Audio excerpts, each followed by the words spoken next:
MMA Marks Podcast.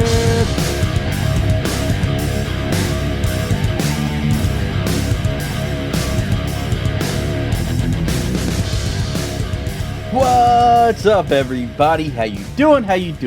This is MMA Marks. Two guys that love to mark out on all things MMA. I'm your host, Rick, and as always, right next to me is the man, the myth, the UFC 4 connoisseur. What's up, buddy? How you doing, brother? Doing great. I can't wait for this weekend. Sorry to everybody that chose us on Tuesday.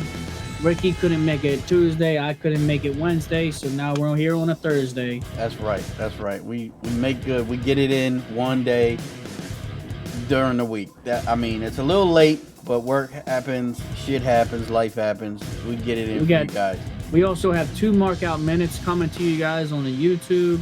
We'll be sharing on the Instagram and the Twitters and stuff, you know. And the markout minute is just going to be our quick take on a fight. Like, we got TJ Dillashaw, Sandhagen as a markout minute, and then we also have Darren Elkins and Derek Minner. So be on the lookout for that too, guys. Oh yeah. So look, man, let's just jump right into what was Islam Makhachev taking on Thiago Moises. That card was okay. Wasn't the best card, but it is what it is. Islam got to show his skill, and poor Jeremy Stevens didn't do so well. But yeah. A good card nevertheless. What'd you think about it? What were your takeaways from it? Where you want to start at? Well, before we get into that, I just want to, say what's up to Wolfman, what's up to Iconic Tragic. I still have your belt. I haven't sent it, but I just got your address. I will be sending it soon. I'm going to shine it up for you. Go to make the rock joke, Ricky. I was thinking it as you were telling me to say. You guys didn't see it, by the way. Shit, my bad. Still here. That's right. So we'll be getting into last week's card. Then we're gonna get into some. We're gonna tell everybody about Fight Pick Championship. Remind everybody that it's this week, tomorrow night. The link will be out on the Discord. Make sure you get it in before the prelim starts Saturday. And then we'll get into some news and drama. Hopefully, you guys got some stuff to talk about. We probably have a little bit to talk about here, and then we'll get on with the show. So I think that we should start at the very, very beginning of next week. How about you? Last week. What about you, Ricky? Let's do it. Let's get it in. So it looks as if this guy, Alan Baudat, is it Baudat? Baudat. He knocked out homie in 2 rounds. Now, I didn't see this fight.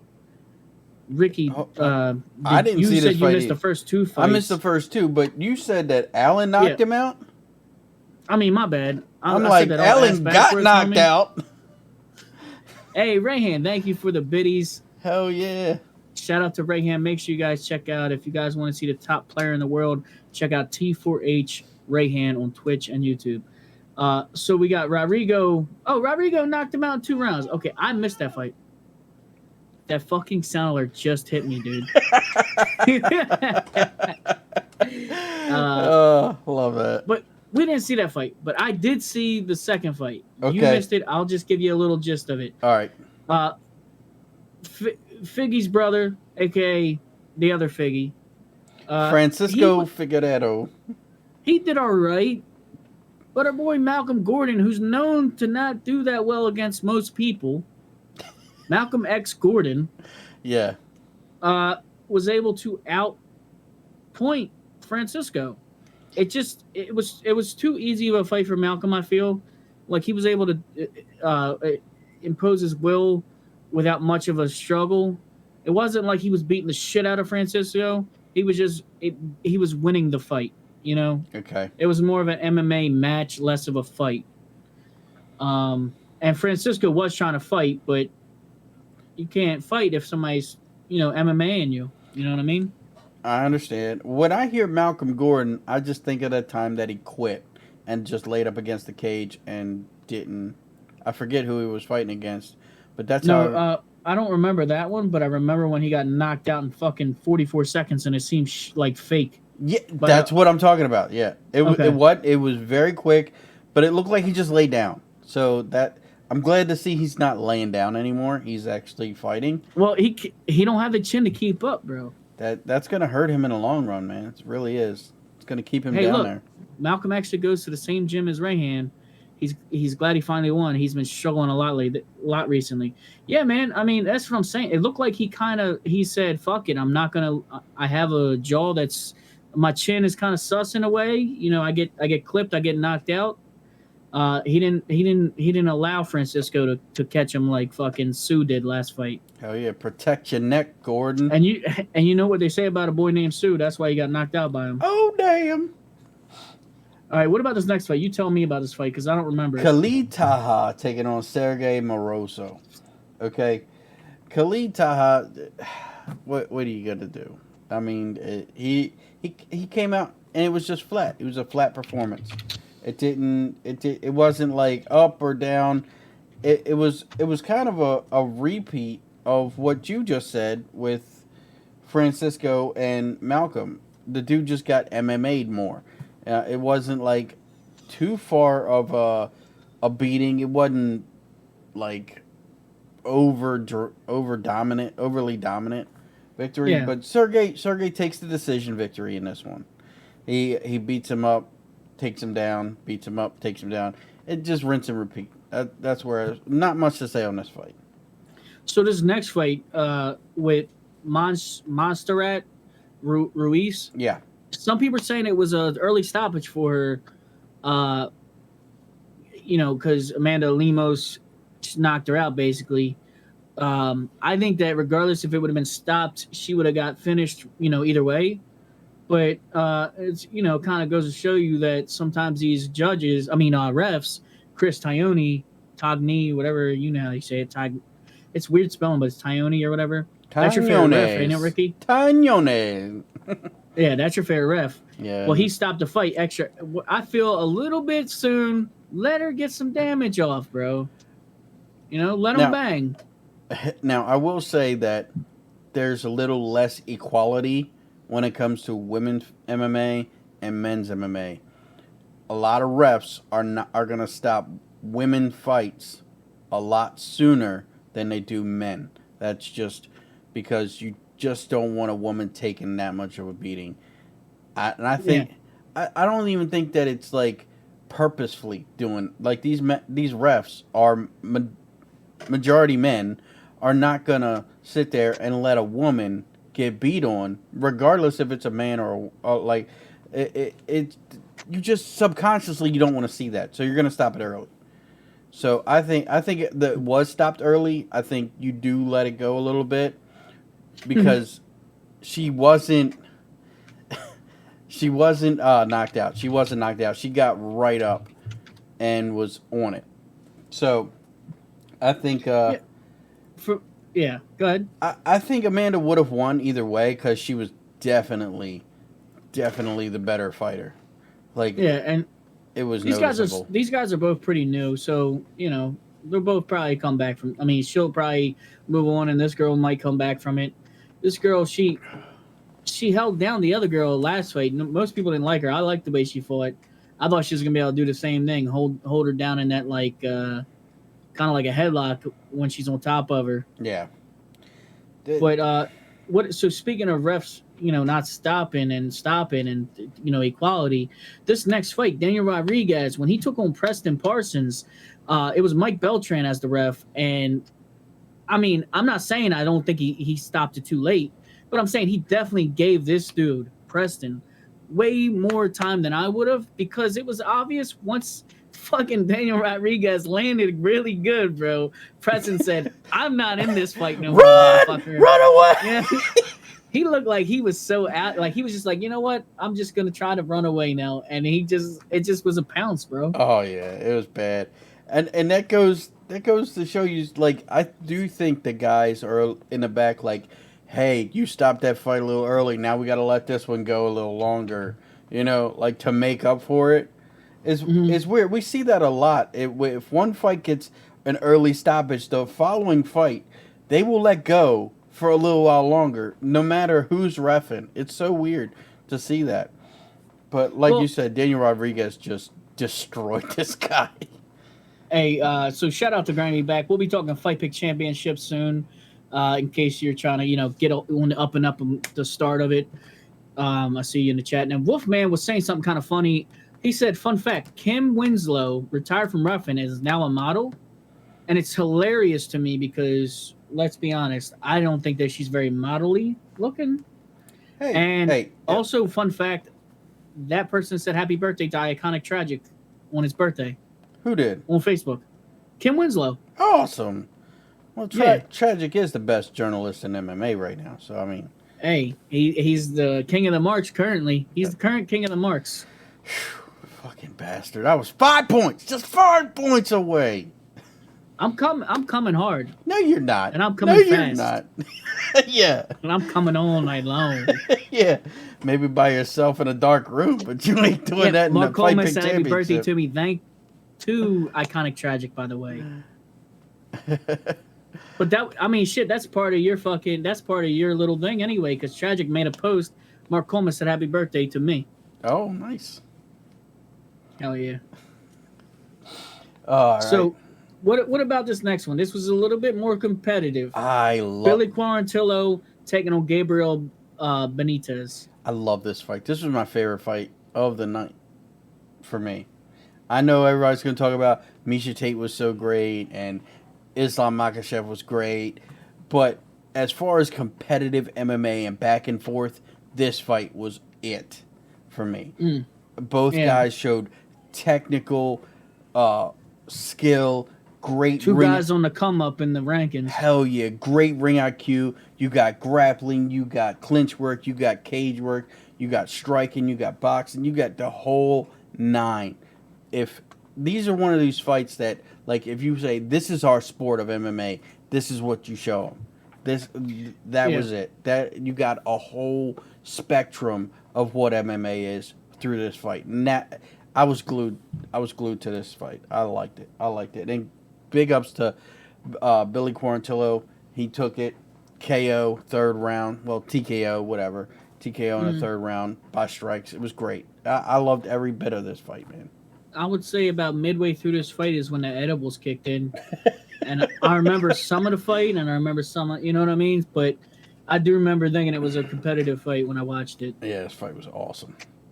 Awesome. So what do you think about Adolfo Vieira? He's the black belt hunter, and he didn't do so well last fight. He got the rear naked choke in the third round. Do you think that he can compete with some of the better competition in the division? 100%. 100%. You don't think that he's lacking with his composure? He's like fighting scared or whatever, real tense, you know?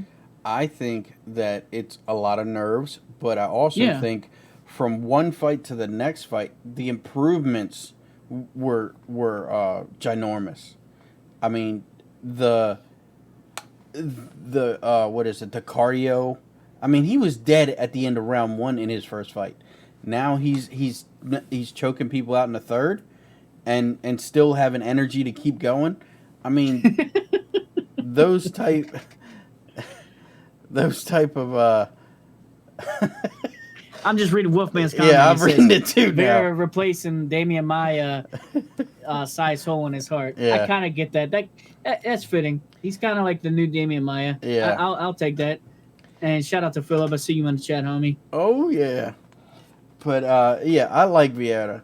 I really do. I'm not big on him yet. I don't think that he needs to learn to just get his composure or something. That I'm not sold on him yet at all. Well, he's not coming in there to fight for a belt right now. This is one of those MMA fighters where you can see the progression from amateur to championship material. He has the potential to be a champion. I'm not sold on him yet. I'm not like big on him yet. I think that's fighters. Fair to say. I know. I like these fighters because you get to see the full progression.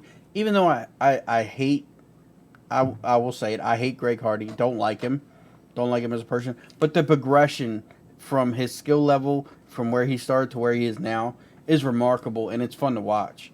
To see the improvements from one person fight after fight after fight. And I hope to see that through Vieira. One person I'm pretty sold on is Gamrot, the gamer. Yeah. Early on, I mean, I haven't seen many of his fights. I don't remember his split decision loss in his debut in the UFC, but when he knocked out fucking Scott Holtzman, and then he fucking got a quick Kimura on fucking Jeremy Stevens. I mean, I'm sold on this guy, man. I want to see him in the mix with all these guys at lightweight. Jeremy Steven and Gamrot, or how do you say his name? I'm just calling him Gamrot. Gamrot? It's Gamrot. Okay. Gamrot. Yeah. Gamrot. That's where I'm going with Gamrot. Okay. I blinked and I didn't see the fight. I just looked away for like 2 seconds, turned back, and Jeremy Stevens is on the ground and in a Kimura. I'm like, I kind of felt bad for Stevens, bro. How did that happen? I felt like he kind of got like maybe he wouldn't have caught him if he. I think he got caught off guard almost. You know what I mean? But hey, shout out to fucking Gamrot for doing it. Right. The way, I mean, it was quick, like you said. I mean, and that makes me excited, man. Quick knockout, quick submission. I mean, that means you're going right for the fucking finish. That's the style I like, man. Hell yeah. Now, what do you think about Jeremy Stevens calling out Conor right away? I think it makes sense, and why not? Why not call him out? I mean, yeah. I don't think it might not make sense for Conor, but it makes sense for Jeremy Stevens. I think it makes perfect sense for Conor. Get in there, destroy somebody. If you're gonna destroy somebody, destroy Jeremy Stevens. I mean, for Conor's sake. If Conor wants to be back in the limelight and on his winning ways, then this is the type of fight that you need to take, dude. Take this fight, beat him in the first round, and then jump back up into the top 10, top 5, whatever. I cannot get over that they have Conor in the top 5 and he hasn't won a fight in like 4 years. Not cool. But well, I mean, skill for skill, we all agree that he probably beats a lot of those guys though still. So that's why. But you could be the most skillful person and not win a fight. I mean, winning's winning. You know what the beauty of the rankings is they don't have a direct rule or this is how we do the rankings. It's all fucking whoever's running it, they're able to just do whatever they want based on anything. And there's no real set. That's a problem. I feel that's a problem. Yeah, I mean there's other things like I think Tapology does their rankings differently than UFC, but the official UFC rankings, I feel like it's just a couple of dudes like we want to promote Conor this week, we're gonna bump him up 5 fucking slots. Yeah, you know? but the thing is that's all well and cool if that's what you're doing and you're using it as marketing, but the fighters themselves are using these rankings to navigate to a title, and now managers are using the rankings to strategically place people into title shots and into number 1 contender shots, and that's where I have a problem with it. I mean, like if we're going to use the rankings, use the rankings. If not, get rid of them. I mean, I want to get into this a lot more, and I want your full take on this, really. For me, I think the ranking should be more clear cut on how they win and what place they'll get, depending on how they finish, or how, you know, saying like I said, we can get into it more, but like saying like, hey, if Conor gets a knockout against this number 2, or let's say he's number 9 right now, right? Say he fights fucking number 3 in the world, number 9 is going against number 3, so if Conor beats number 3 by decision, then he moves up a couple slots. And dude moves down a couple slots, but it's not that significant. If he knocks him out, the earlier he knocks him out, the higher he bumps up. He'll take his place or something, you know? Yeah, but I think that they should have a set rules that actually shows us what would do. You know what I mean? Right. I think but they'll never do it. They'll never do that at all. And that therein lies the problem. I mean, you got what is it? What the hell's his name? Sean O'Malley. Okay. He hasn't fought anybody in the top 10 other than and won. I mean, he fought who's that guy? Fierro? What the fuck? I can't remember his name. Who? Sean O'Malley. That dude that hurt his leg. Wineland. No, Sean O'Malley. Sugar Sean O'Malley. Cheeto Vera. Cheeto Vera. Okay, yeah, he fought Cheeto Vera, and that's it. Everybody else, and Cheeto Vera was ranked under him when he fought him. Right, and it's like, why? Why? You have done nothing. The only thing you've done is market yourself well. You haven't. It's not a meritocracy. It's not. Dude, why are you mad at him for that? For marketing himself well? I'm not mad at Sean. I'm not mad at O'Malley for that. I'm mad at the rankings for that. Because how are you going to rank somebody What's Sean O'Malley ranked at? Based on their like star power? Like, I don't know if they do that, dude. Let me see. Sean O'Malley. He's probably not even ranked top 15, bro. But I want to see. I'm curious to see that, because now he's fighting like the number 3rd person, or who's he gonna fight next? I thought he was like talking. Yeah, he's not even ranked top 15, homie. Well, and if he does fight somebody that's ranked top 10, good for him, because I mean that's something like Conor did. I mean he's using his fame or his well-known, whatever the fuck, you know what I'm trying to say. Yeah. He's using his star power to star power to jump the rankings. I don't think that's wrong. I don't think that messes up the rankings either. That literally is saying, hey, I'm number 15, and if you not and you're number 7 in the world, Frankie Edgar, or not Frankie, that's a bad idea. You're number 6 in the world, Marlon Moraes, but I'm fucking Sean O'Malley, and I'm number fucking 16 or whatever the fuck he is, right? I don't know what ranking he is in UFC's website. I only see the top 15. But say I'm number 16, so that should be an easy win for number 6. But you get to say you knocked me out, and I'm more well known than you, Marlon. You knocked me out. That's fucking money in your pocket, and people know you now because you're the guy that knocked me out. That's a good trade-off for both sides. Now, does that have to do with the rankings, or is that just based on star power?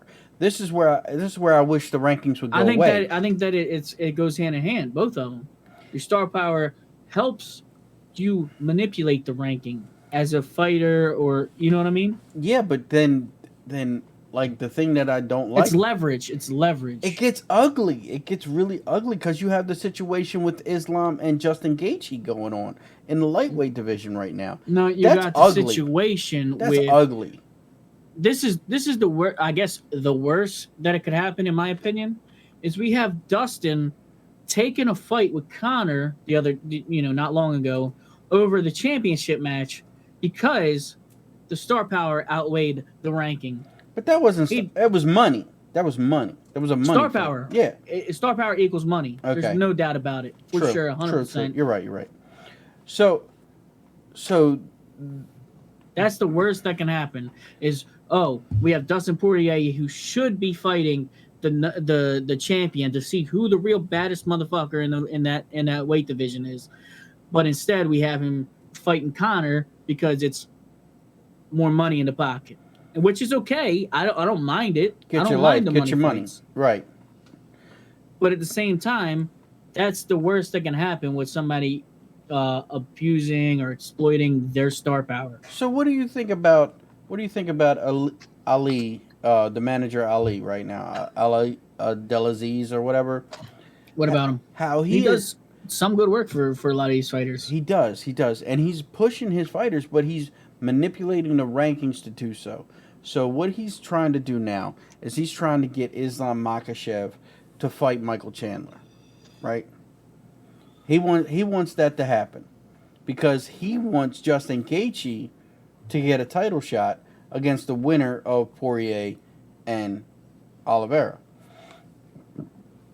Do you realize that we just completely forgot to go over the last 2 fights because we're talking about this? But that's okay. We'll get to that. We'll get to that. I'm going to finish this real quick with you by saying I think that there's nothing wrong with a manager trying to get a more high-profile fight And especially because it might even be a harder fight for Islam, so it ain't like he's ducking.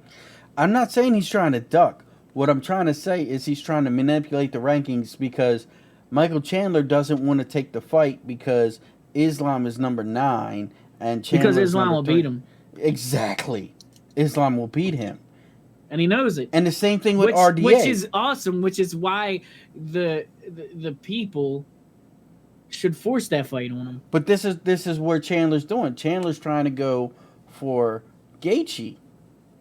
Chandler's saying, fight me, Gaethje, fight me. And Gaethje's left out in the cold because as soon as he opens his mouth and says, hey, I want to fight this person, that person, he's going to get that fight. And he's not going to get the winner of the title shot.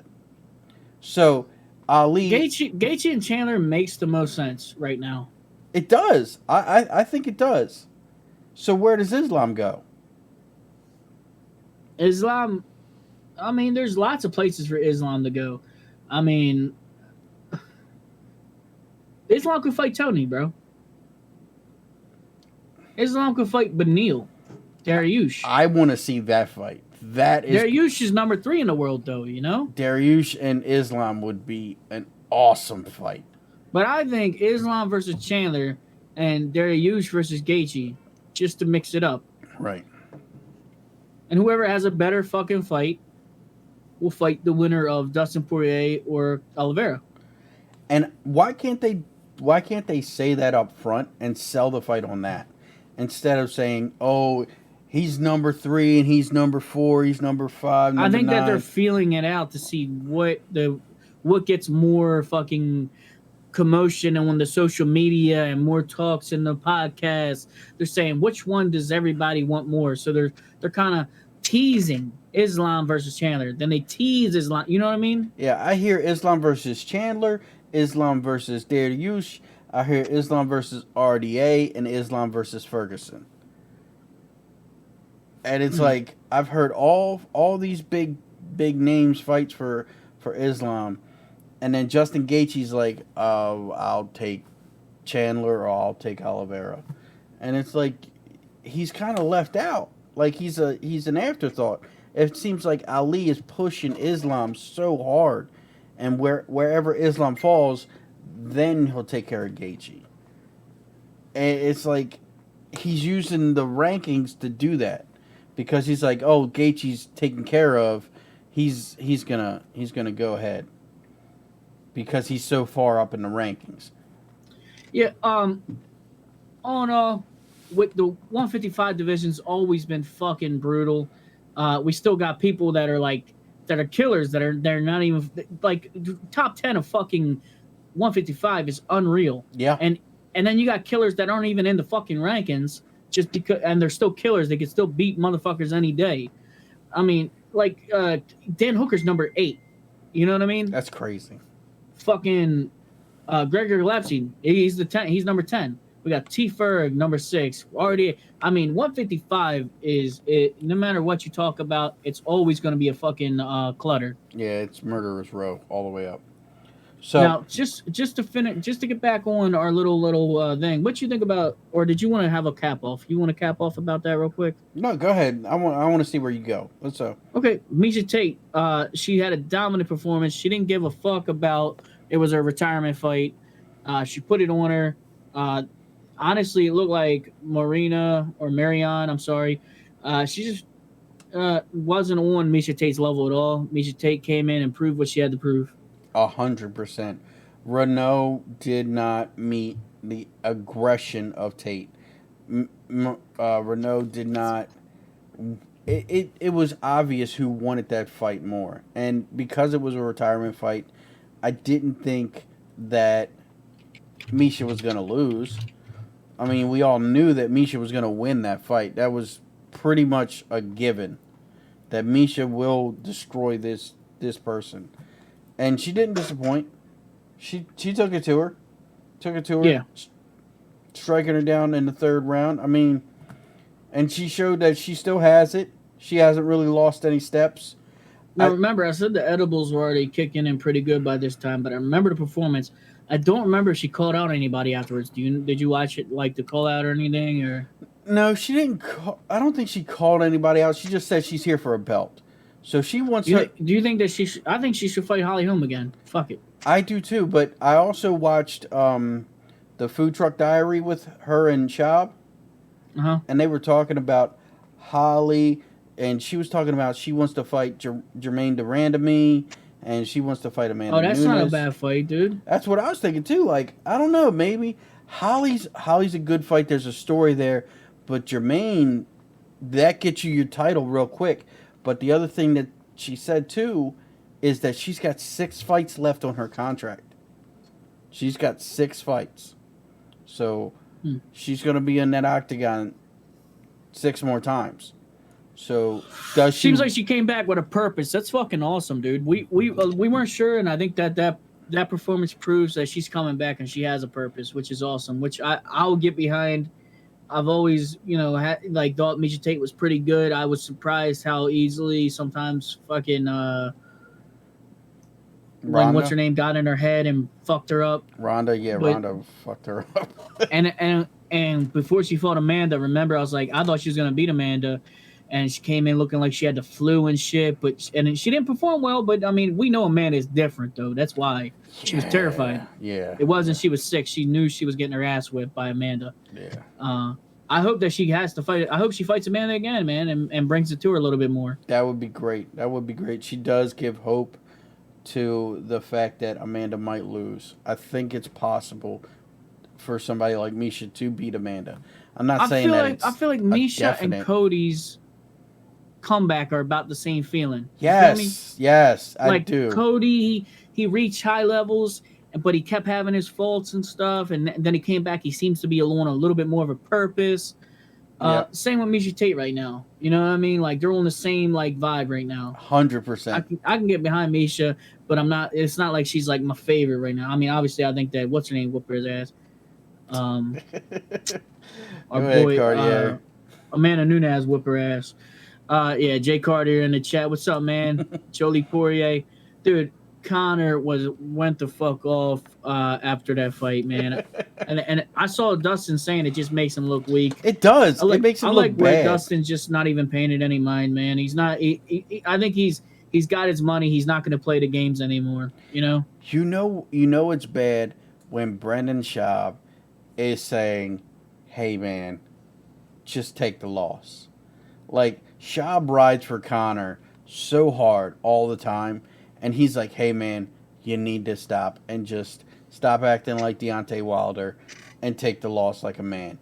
That's bad. And he's coming up with all these microfracture excuses and all this other...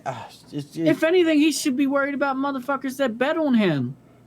He's saying, and knowing that he went into the fucking fight injured, you would think people want him dead. No. You know what I mean? If people put money on fucking Conor, he goes in the fight knowingly having an injury. I don't think that's true. I think that's a bullshit ass excuse. I believe it's true, but I mean, if I bet on Conor, I'd want that motherfucker's head on a platter. You know what I mean? On a plate or whatever. Yeah, I think it's 100% lie though. 100%. I believe him. I believe him. You believe? I trust in Conor. So you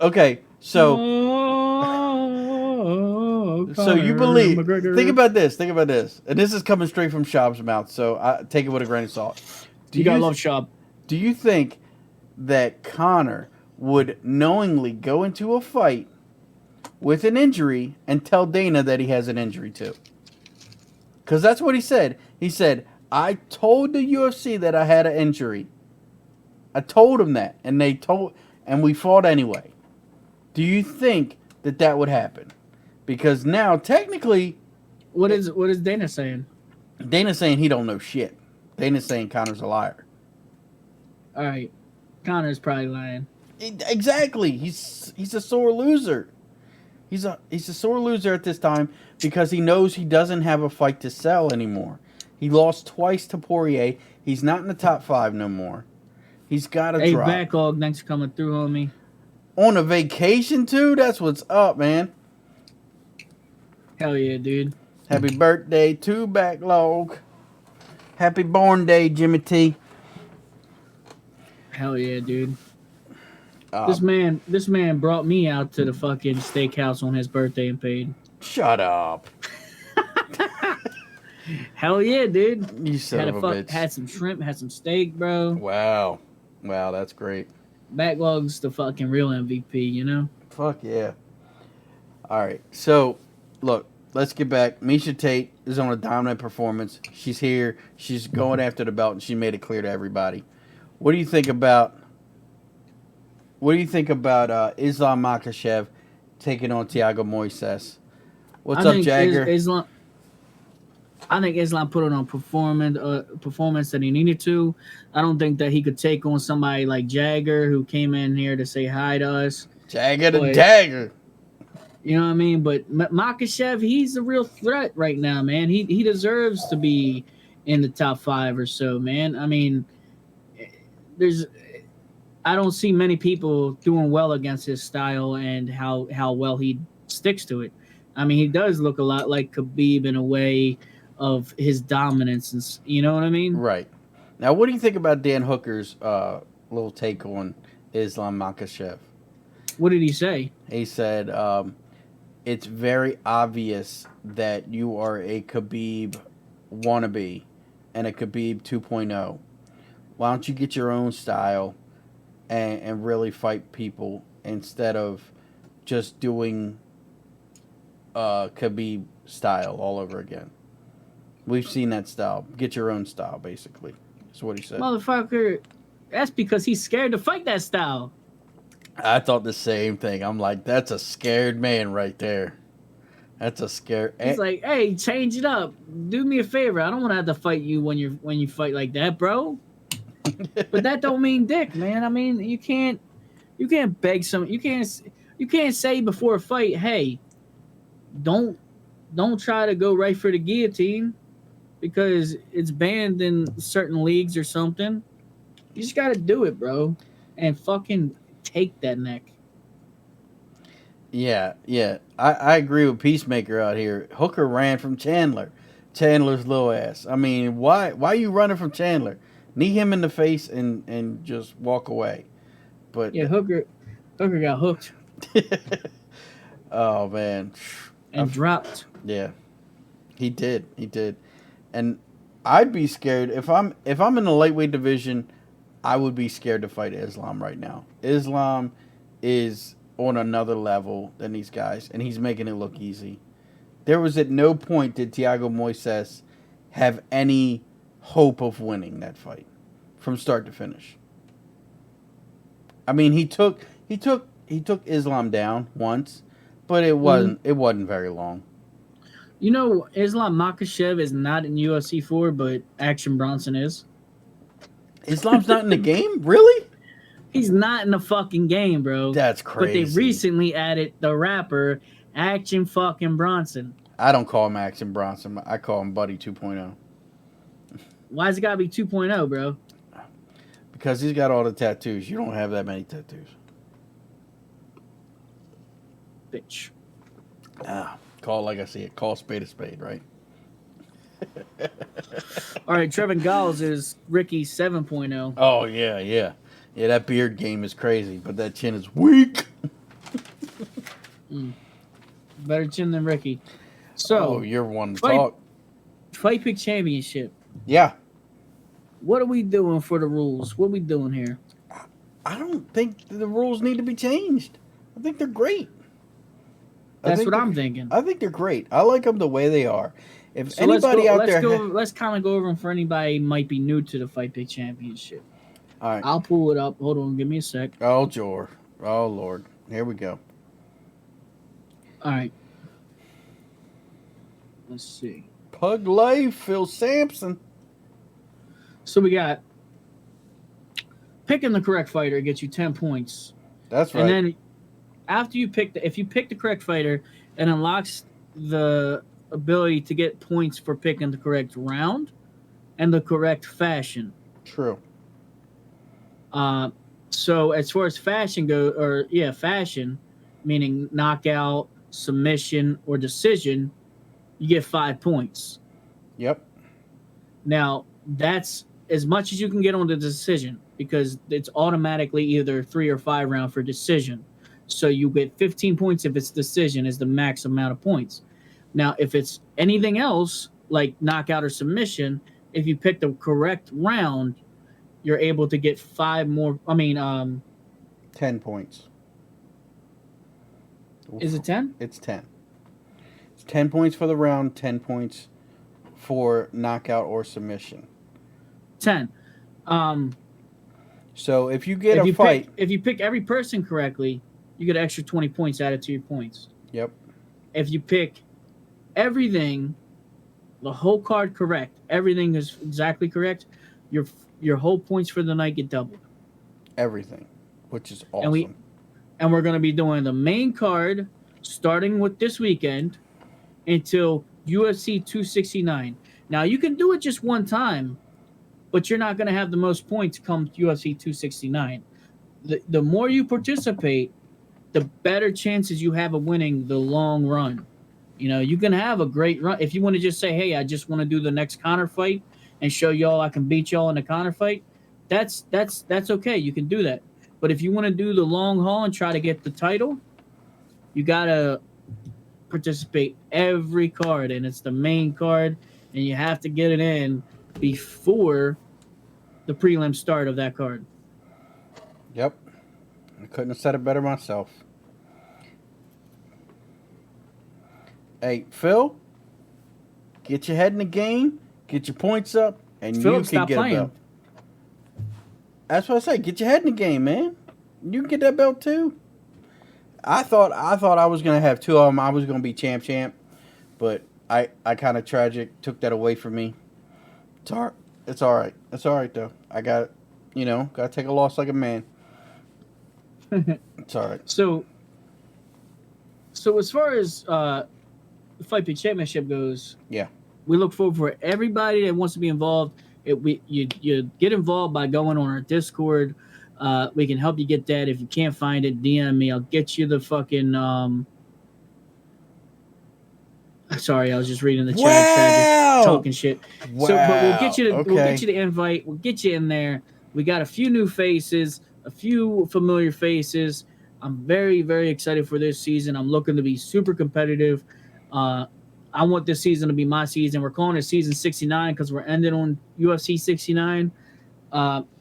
69 is my fucking number, so I'm gonna win. Okay. It's never worked for you before, but maybe this time is different.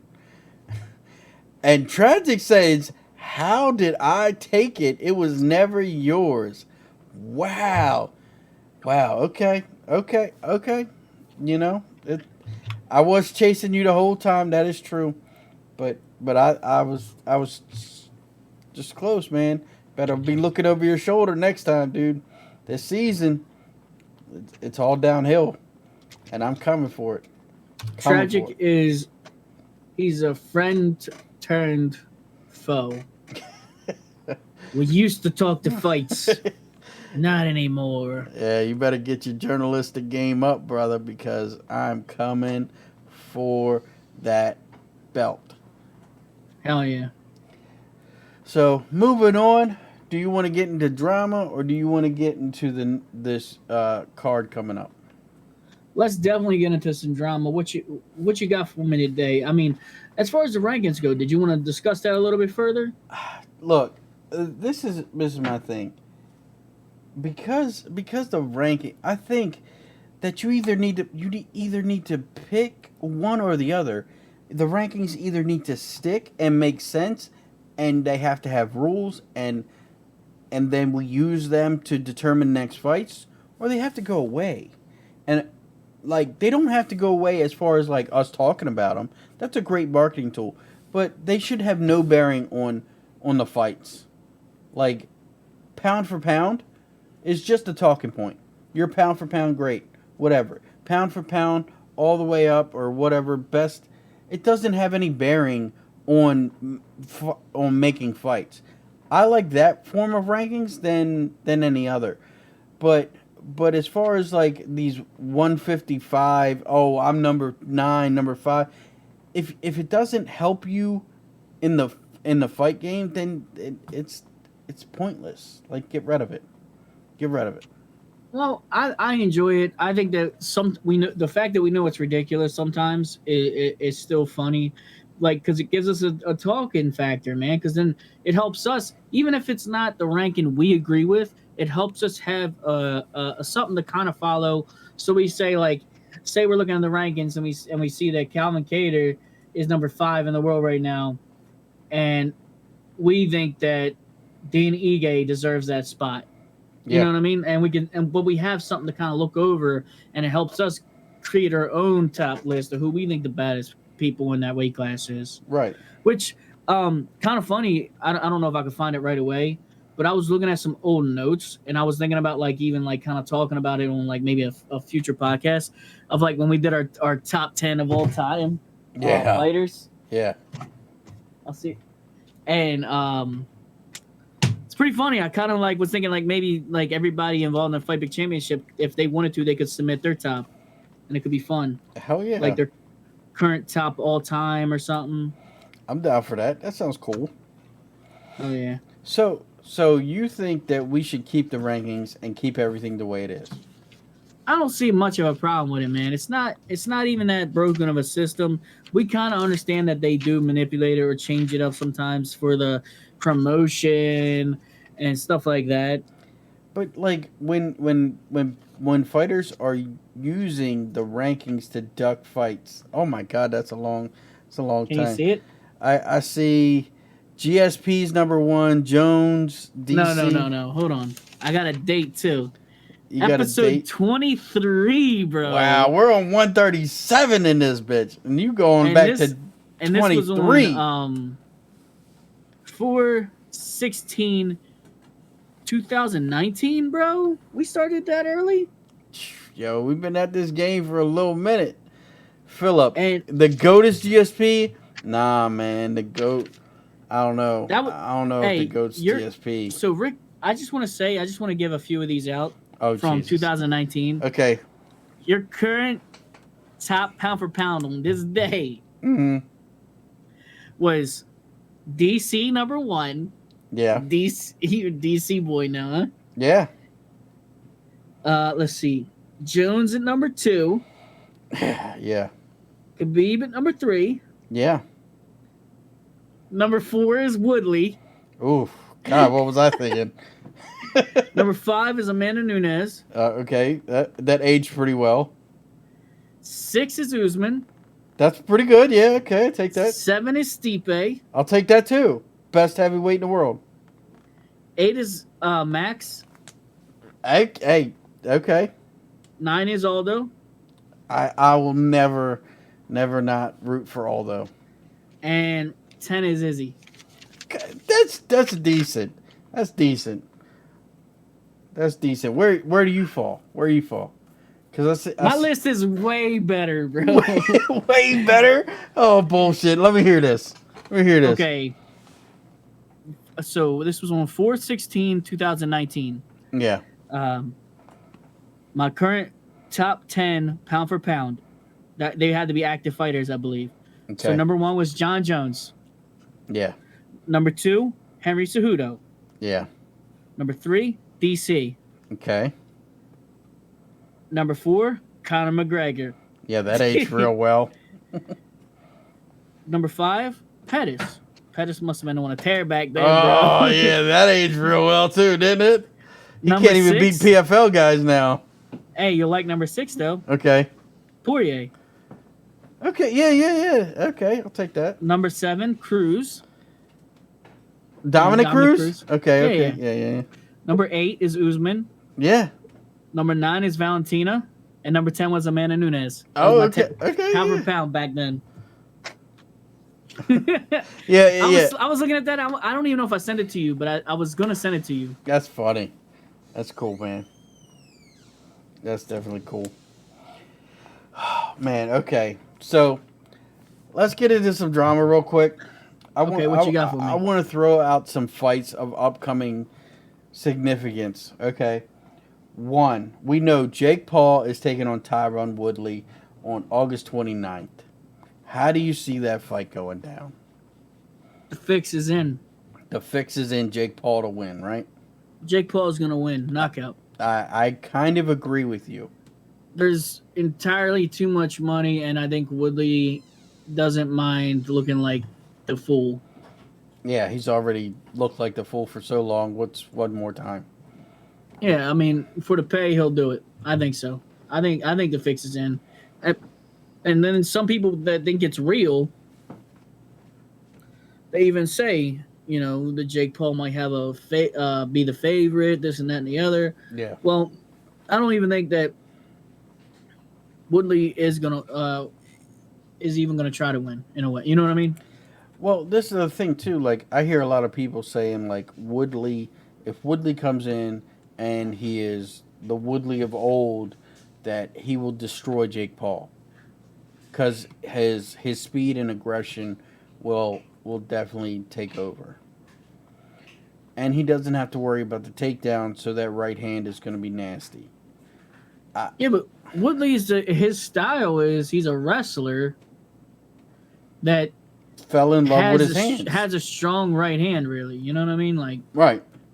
So I mean, he can't even threaten the takedown.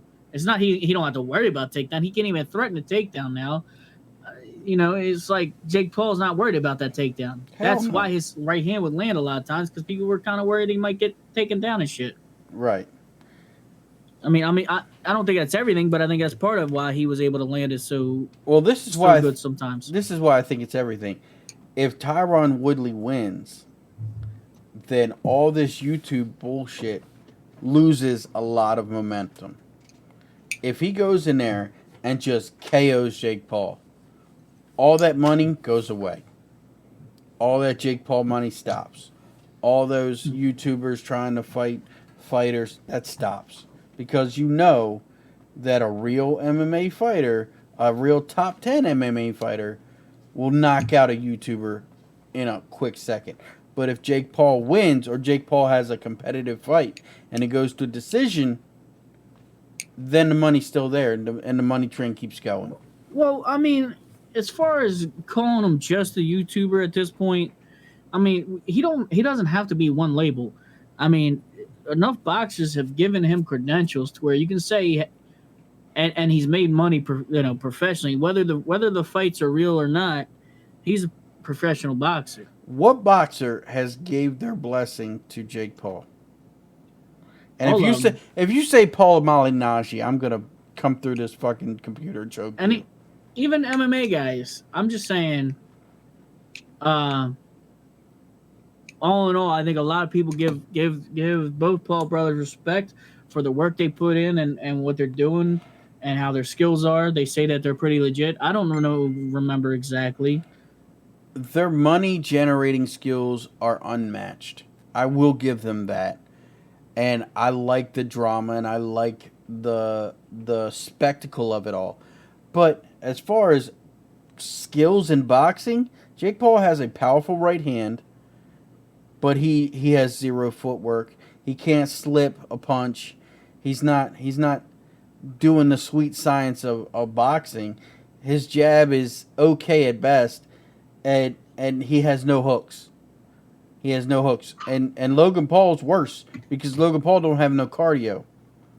So I just, and that's the other thing. Right after Tyron Woodley and Jake Paul, on September 19th, we got Anderson Silva taking on Logan Paul. I feel like that Logan Paul is winning fucking life right now, bro. Fuck yeah. He's making money hand over fist. Hand over fist. I'm not exactly sure what I was reading, Tragic. I was trying to read and listen to Ricky at the same time. It looks like, hold on. Oh.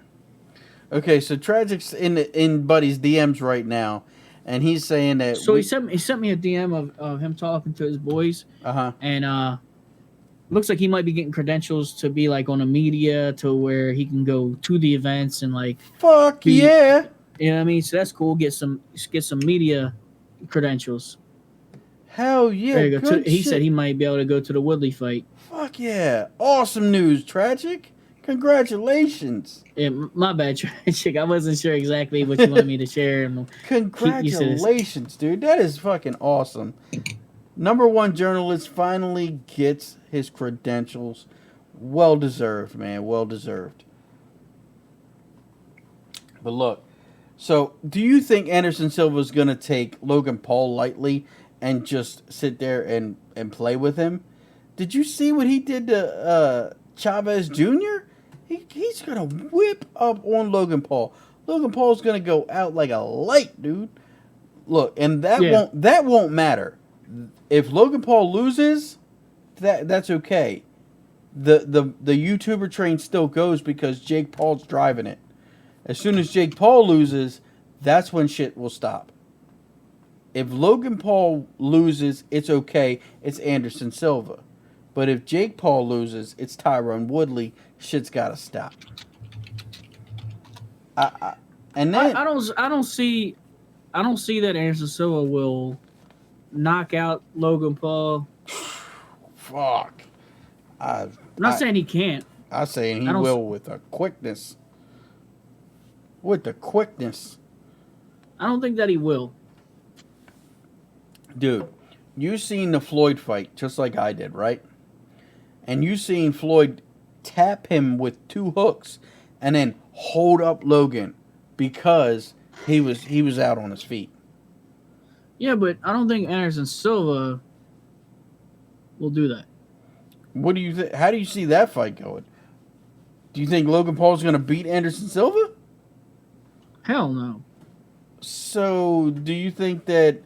Well, the Floyd Mayweather fight wasn't even a fight. It was an exhibition. Maybe they do that. I don't know what they're going to do. Anderson Silva don't give a shit. Anderson Silva... I promise you, I hope Anderson Silva knocks him out. But I don't think he will. Oh. I want to know why. Why don't you think Anderson Silva wouldn't knock him out? He's got the height advantage. He's got the experience advantage. I think that he kind of lets Logan Paul dictate the pace and intensity and then just outpoints him. I don't think that he's going to fucking be out there to fucking... It's like a mouse and a fucking cat. You know what I mean? He doesn't always eat the fucking mice right away. Sometimes they play with it. I don't think that he's going to be looking to fucking completely ruin, like, just kill this fucking young kid. I'm with Peacemaker on this one. Peacemaker says, I don't think Paul will get away with that jabbing, hugging crap that he did with Floyd with a taller Silva. That's just not going to happen. Who the fuck is DDG? I don't know. Who the fuck is DDG? Where you see that? Philip Sampson keeps talking about DDG. He's the boxing guy. See, that's why he's, you know, anybody talk about boxing, he loves it. So Philip's your boxing expert. Who is DDG? Is that Triple G? Diamond Dallas Gump. Peacemaker, you're awesome. Oh, wow. Okay, didn't expect that one. A YouTube rapper. Oh. Don't make me throw up on this fucking podcast. Ugh, I don't want to hear that shit. Mama said, bang! Diamond Dallas Gump. Bang! WCW champion. Oh, man. Okay, he can box, but, I mean, he's not beating Anderson Silva. I'm sorry. He's just not. You know, I'd put Anderson Silva against Ryan Garcia. And I'd put my money on Anderson Silva. That's Silva's slow, bro. I know Silva's slow, but Silva's got range and IQ and footwork. He's got the best footwork in MMA. He probably... I mean, he's got a good one. What about... isn't Belfort fighting somebody? Oh, yeah. Vitor Belfort is fighting fucking Oscar De La Hoya all coked up. And that's going to happen on September 11th. In LA, so it's gonna be crazy. I hope RDA beats the shit out of him. Oh my, RDA? I mean, who's fighting him again? Belfort. And I was thinking of Belfort, but I said RDA. Okay, so sometimes we mix those guys up, but it's not like we know exactly the difference. Okay, they're both Brazilian. I'll give you that, but I mean they're a little different. Yeah, Belfort's a lot fucking better. Yeah, in a way. Yeah. So are we gonna get TRT Belfort and coked up De La Hoya in a boxing match? Oh, that would be great. I hope Belfort comes out fucking juiced to the gills and just it just fucking wails on this motherfucker, bro. Oh, For Chuck Liddell. Liddell. I hope he's reffing. The disrespect of Chuck Liddell that day, and with that whole promotion, that was his promotion, right? It was. That's the guy? Yeah, it was De La Hoya's promotion. Yeah, Golden Boy Productions. Yeah, he deserves to get his ass whipped for that. We fucking watched that. The whole card fucking was just shitty. Yeah. Chuck E. Cheese. Go ahead, Dokyo. Oh, I have no idea what you're talking about, Jordan. But, yeah, any more fights? No more Oh, there's one more fight that actually good, and I actually want to see it. It's the biggest fight in Bellator history. TJ Mckee taking on Patricky Pitbull, July 31st. It's going to be. I mean, these two fighters are pretty much the best in Bellator right now. I mean, yeah, but at the same time, we all know who the real star in Bellator is. Who's that? Jake Hager. Oh, man. But I want Bellator and AEW to do like some kind of crossover shit, bro. That's very possible. I mean, they got Bobby Lashley, bro, and Dan Lambert when he cut the promo and fucking in AEW, bro, that was so awesome, bro. Yeah, and they've been doing like it was obviously a work. But 100%. they did a cage fight in the fucking AEW, and it's like those worlds are really crossing right now, and I want them to fucking cross more. I want them to mesh fucking so much more, dude. Can you imagine Jorge as a wrestler? Masvidal as a wrestler? Yeah, but would they do AEW or just Bellator? Like that's what I'm confused. Like, would they allow these UFC guys? Do you think UFC would be as willing as Bellator to share the competition or whatever, or UFC? No, you know what I mean. UFC wants to own. That's what I'm saying. I don't see Jorge would be able to do it, but maybe the Bellator guys, because I mean, look at the way they do with Jake. Yeah, that works. I think it's his name, right? Jake, not Jack. Yeah, it's Jake. I get him mixed up. It's Jake Hager. That's what it is. You're right. But I mean, they let him fucking wrestle and fight. Yeah, and that's pretty cool of both people. Yeah. Not Jake Paul, motherfucker. Jake Hager. Sorry, we for those of you not paying attention, we're talking about a guy who's a pro wrestler in All Elite Wrestling, AEW, which is the better version of WWE, if you ask me. And then he also fights in Bellator. Yeah. So it's kind of cool. Yeah. He didn't know. Well, Dokyo or Jordan, I don't know how into it you are or if you're following because you are a Jake Paul stan, but not a Jake Hager stan. So, AJ Mckee taking on Patricky Pitbull. It's going to be a great fight. I really want to see it. I know not a lot of people follow Bellator like that, but these two are basically the two best lightweights that Bellator has to offer. I do see both Pitbull and Mckee jumping over to UFC eventually within their career. Just like Chandler did. Because once they get that taste, I mean, I want to see Pitbull versus Chandler again. That was a great fight. And if AJ Mckee is as big as he is potentially to be, he's gonna take over lightweight. And I would love to see like even an Islam Makhachev taking on a AJ Mckee. I mean that could be monumental. Hell yeah, dude. I would love interpromotional things if they could ever get the fucking bugs out of shit. I think the closest we're gonna get is AEW and Bellator. Yeah. And if they start mixing more or meshing more, whatever the fuck you want to call that. Yeah. If they start doing that more with AEW, I'll watch more Bellator. I kind of fell off with Bellator. I mean, it's fights, it's awesome, but at the same time, like I can stay more involved with UFC and the game than worry about Bellator. You know what I mean? Like Bellator fell off on my priorities. I hear you. The other Did you hear something in my mic or no? No, I didn't hear nothing. Okay, just make sure. I thought I heard something in the background. So one more thing I thought was kind of note. So we know Brandon Moreno, right? The Yeah, flyweight of champion course. of UFC. Yeah, of course. His boxing is next level, right?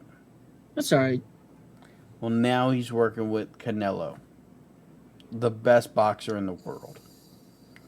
How much more can he improve by working with Canelo? I mean, you got Canelo teaching him boxing on top Yeah, of it's his pretty awesome. MMA. They're both Mexican Oh my guys. God! You know, they're kind of keeping it in the. You know Yeah, what I mean? keeping it in their country and gonna Keeping work. that Mexican style. You know, Yeah, gritty. I think it's cool, man. I think that it can only be better because he's already got grappling, and him learn. You know, he's got enough grappling. If he can learn to just be, you know what I mean? Like he can do both, and him improving on any direction, it's just scary for the rest of the competition. 100%, 100%. And He looked so good in his last fight, man. and he also talking about they were asking Moreno, do you have an interest in fighting Figgy again? And he said no. He said yes, that's definitely an option, but Figgy's got to show him something. I was dominant against him. He's got to win. He's got to win a fight or something to fight me again. And Hey, I'm gonna be right I back. think All that's right. fair. Okay, you go ahead. I hear the dog. I'm just gonna go check on him. I'm gonna move on to the. Tucker's good, but the other dog Go isn't. ahead. Go do what you got to do. We'll move on to this upcoming fight card this week. We got Cory Sandhagen taking on TJ Dillashaw. I mean, it's a comeback fight for TJ. This card I thought was going to be stupid, but after seeing it after a little bit, I mean, you got some great fighters coming in on here. We got Sajar Eubanks taking on Elise Reed. Let's see, who's the other guy? Serrano, Ponchel Serrano taking on Brandon Allen. That's going to be a great fight for the prelims. Mckee Gall is back in action. We got Miranda Maverick taking on Macy Barber. I'm definitely looking forward to that. I thought that should have been the co-main, other than Aspen Ladd taking on Macy Chasson. Kyler Phillips is in this one. Great things looking for him. And like I said, Derek Elkins and Derek Minner is going to fight, and that's going to be a war. Both guys love to brawl. Both guys are just at each other's throats. They don't care if they get hit or not. It's going to be a great fight. And then you got the big fight between Cory Sandhagen and TJ Dillashaw. Which one is going to reign supreme? I hear from the grapevine that one of these guys has always dominated the other, and whoever comes out is going to just dominate. It's not even going to be a fair fight. It's just going to be Dillashaw's going to dominate him or Sandhagen's going to dominate him, and we just don't know what's going to happen. But one of the guys didn't want to fight. They just didn't. And now they got to take it. Look at that. Go ahead, Chance Mans. You smell something beautiful? What does that mean?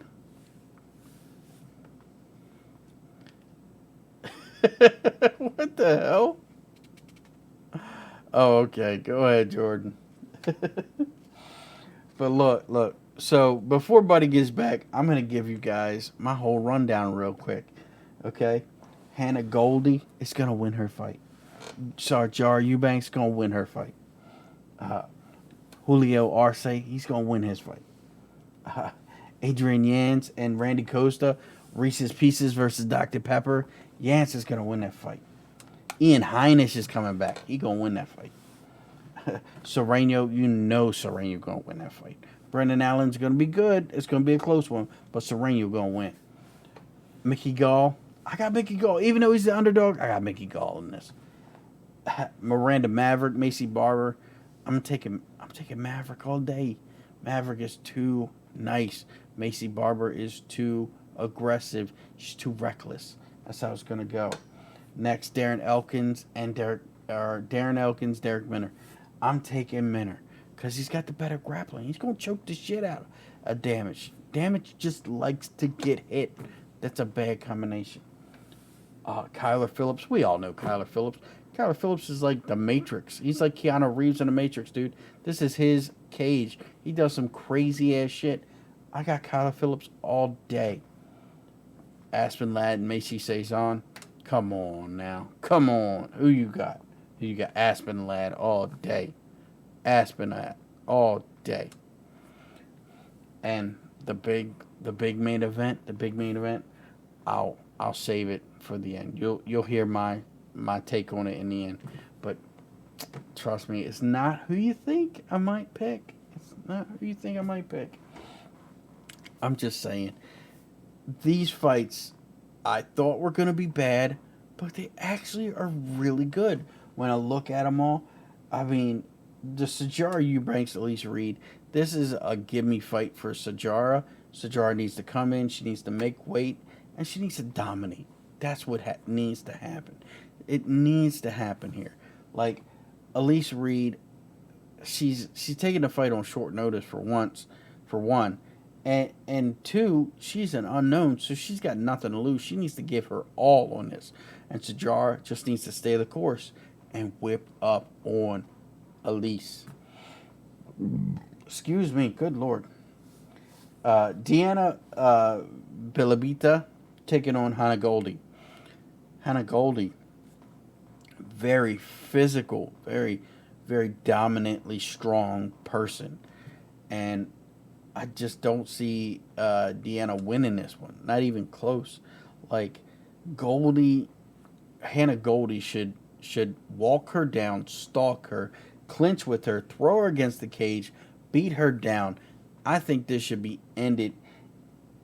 I think it should be ended in the second round, but knowing the way these women fight, it's probably going to be a decision. I really think that. I just don't see Hannah Goldie losing this one. She's too physically strong for Deanna to even like come across or even win. Maybe I'm out. Maybe I'm out of.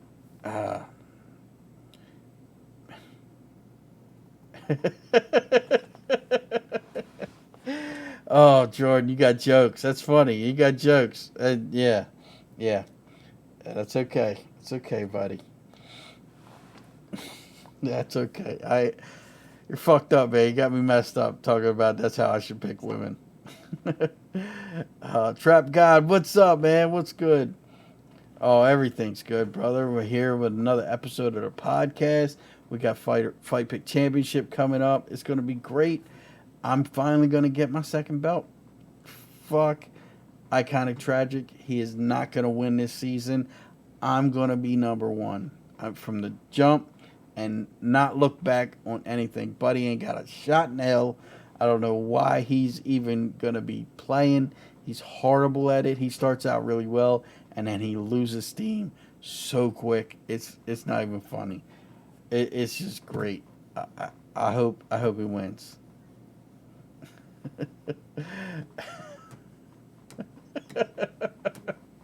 Yeah, well, Hannah Goldie should do that.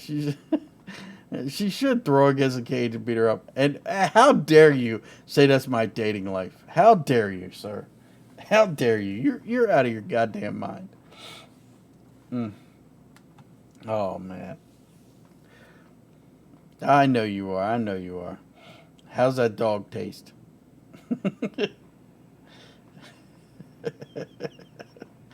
Yeah, I bet. Man. So, Buddy's taking care of his dogs. I hope he comes back soon. I hope he gets here, because I want to hear his takes on these fights coming up. Like I said, I gave you my pick on Deanna Belbiti. Take it on Hannah Goldie.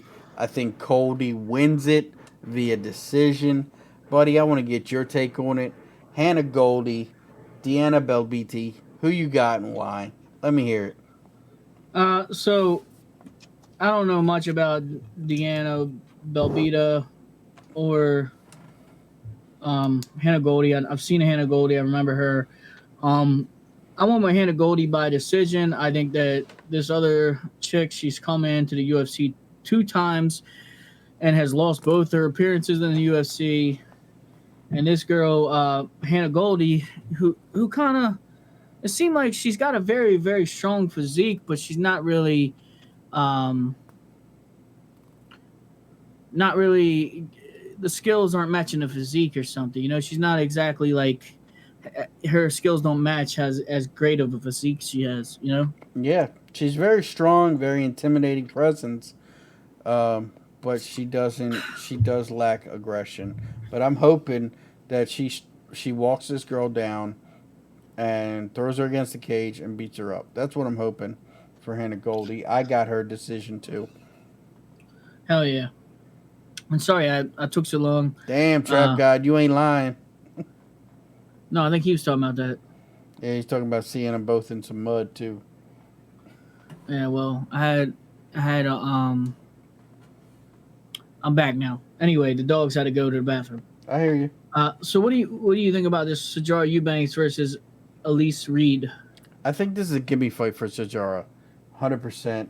Elise Reed. A gimme fight for somebody that's 4-0? Yeah. Versus somebody that's 6-6? Yeah. Yeah, I do. Who is Elise Reed? Who's Elise Reed fought? I'm calling padded record. That's what I'm calling. What are you saying? You're saying Elise Reed beat Sijara? No, I'm not. I don't think it's a gimme fight. I think that this is Sijara being a fucking gatekeeper, and she's gonna do her job because she's a jobber, but do her job the right way and get a decision win against her because she does well when she's the bigger fighter. Yeah. And she's got an inch on her, and she's got it seems like about a 6-inch reach advantage or so, or 5.5-inch reach advantage. So she is the bigger fighter between the two, and I think that she's going to use it. She's better when she's the bigger fighter. Yeah, I got Sijara grappling her and hold her in half guard pretty much the whole fight. That's where I see this going. Sijara Eubanks decision. Is that how you got it going too? Decision, and like I said, I think she's just gonna kind of bully her. She's good at being the bully. Yeah. All right, Julio Arce taking on Andre Ewell. I mean, this fight has a potential of being a damn good fight, and it's a sleeper fight in my eyes. What do you think? I'm sleeping. Oh, you piece of shit! Both these guys have done okay, and you want to. These are like Cub Swansons. You want to root for them, but you can't because they keep losing. Nobody roots for Cub Swanson. Come on. Whatever. So for me, I went with Andrew Ewell. Yeah. Because I just think that he can. Sometimes he's really good at keeping people on the end of his jab and keeping lanky. And I think that maybe he'll use that style and just kind of stay on the outside and get a decision that way. Andre Ewell definitely does like to fight on the outside, but he fights with his hands down. And Julio Arce does not. So I'm taking Julio Arce in this one via decision. I think the more technically sound fighter will eventually win this fight. I think it may be a decision, but I got Julio Arce via decision in this one. All right, well, it's one we disagree on, but that's okay. Let's see if we agree on this one. We got Adrian Yans. I believe that's how you pronounce it. Yep. And then we got Randy Costa, a.k.a. the Zohan. The Zohan. That's right. So who you got, why, and how? How and why? Okay, so this is kind of nice. Instead of talking a lot of trash to each other about their families and their significant others and everything else, they went the route of their favorite junk food, and it kind of talked them into this fight. So Adrian Yan says he's going to be Dr. Pepper, and Randy Costa loves Reese's Cups. So they were talking about, Dr. Pepper. I'm just going to say this. I'm glad I'm picking Randy Costa because fucking Reese Cup is way better than fucking Dr. Pepper? I don't know, man. Reese Cup. I don't even like Dr. Pepper, yo. I love Dr. Pepper. I'll take Dr. Pepper all day. You get some tequila, you get little Disaronnos, and you pour it together. They taste just like Dr. Pepper. I like Dr. Pepper. Hey, I'm taking Randy Costa. You're taking too long. I want it to be fair. I want to tell you, Reese Cup is better, and that's why I'm taking him. No, I'm playing. Go ahead. Give me your takedown, man. How is Yans or Costa gonna win, homie? Yans is gonna whip his ass. That's how it's gonna go. Yans is gonna whoop his ass. Costa's too nice. He's got that whole Stephen Thompson thing where he's a nice guy. He doesn't want to do nothing. There's not much aggression on him. He's just here for the competition. No, fuck that. Adrian Yans is gonna come down and be dominant. He's putting on a little show. Haha, Dr. Pepper. But this Reese Cup is just what he is. He's a buttercup. He's weak, and he's not aggressive. I got Adrian Yans via decision on this one. I think Randy Costa is going to win a first-round knockout. Oh, fucking hell. Oh. And I think it's because he does have the aggression, Ricky. Shut the fuck up. He's got a lot of first-round knockouts on his resume. Yeah. And I think that he's going to come out hot, and you don't mess with the Zohan. Yeah. He's going to fuck him up, bro. And he's going to knock him out in the first round. Yeah. The Zohan needs to go back, listen to some Mariah Carey, and chill out. He's not gonna win this fight. Somebody recently must have watched that show. Okay, so who you got in this next one? Nasruddin Ahmadov taking on Ian Heinisch. Ian Heinisch, is he coming off a loss? I can't remember. Yeah, he's coming off an L from Kelvin Gastelum. God, yeah. And then he won right before that, Gerald Meerschaert. And then he took 2 L's, Derek Brunson and Omari Akhmedov. So this is kind of a must-win for him. Ian Heinisch, I guess, needs to win this fight to stay relevant and to stay on a high. I don't know if that's the case, but maybe. I think Ian Heinisch realizes this, so it's either fight or flight for him. I got Ian Heinisch knocking dude out in the second round. Hell yeah. He can be pretty badass sometimes, man. I mean, he's put on some great performances we like. I actually just recently watched, just kind of shouting out my buddy, comments from the Peanut Gallery. I recently watched, because he's seen me quoting fucking C.T. Fletcher. If y'all know who C.T. Fletcher is. Yo, motherfucking He's seen me quoting him, and then he told me about how he has a video with C.T. Fletcher. It was him and Ian Heinisch before the fucking Derek Brunson fight, and they all worked out with him and kind of did a video with him, which was really cool. I just watched that. I think Ian Heinisch is a cool guy, and he's had some bad performances, but he's had some great performances. This other guy, the Russian sniper, man, so it's the Hurricane versus Rush. He just recently lost the decision to Phil Hawes. Do you remember that fight? Vaguely, very vaguely. So Phil Hawes is a jacked black dude, right? Yeah. And he was grapple fucking him the whole time, bro. Phil Hawes was. And at the very fucking last part, or like, so Phil Hawes was dead, like tired, and he came back and was trying to fight. Like he was just trying to just knock him out at the end. Do you kind of remember it or not really? Yeah. I remember now. Yeah. So for me, I think Ian Heinisch has the wrestling that he has the wrestling that can wrestle fuck this guy, and I think he's gonna get a decision. Just grinding out the win with the wrestling and beating on him and just, doing what he needs to do to get the job done. And I think that this guy will fight him the whole way, but I think that just like with Phil Haas, he'll still accept the L or whatever. You know what I mean? He'll accept the position. Yeah, he's gonna lay down. I don't know what you're saying about got mad sexual, but you're good. He's going to lay down in the position, is what you said. He'll accept it. Yeah, his position. He will accept the loss eventually. So who do you got in the next one? This is the main event of the prelims. Panhel Sereno taking on Brendan Allen. Serrano, however you say that. Yeah. This guy, he's got a hard fucking name to say, but he's had some impressive wins recently. Got good hands, Um, man. He's got great hands. yeah, and he's come through and knocked out a few people. I think it's hard to bet against somebody that's 8-0 and that's been got 2 knockouts back to back. He's still got that fucking hype with him. This guy Brendan Allen, though, man, we know that he's a fucking quick starter. Yeah. But what he usually does is he'll jump on you and try to get a submission. This guy, I think, will bang with Brendan Allen and fucking knock him out. Brendan Allen's had problems in the past with guys that, like Sean Strickland, knocked him out.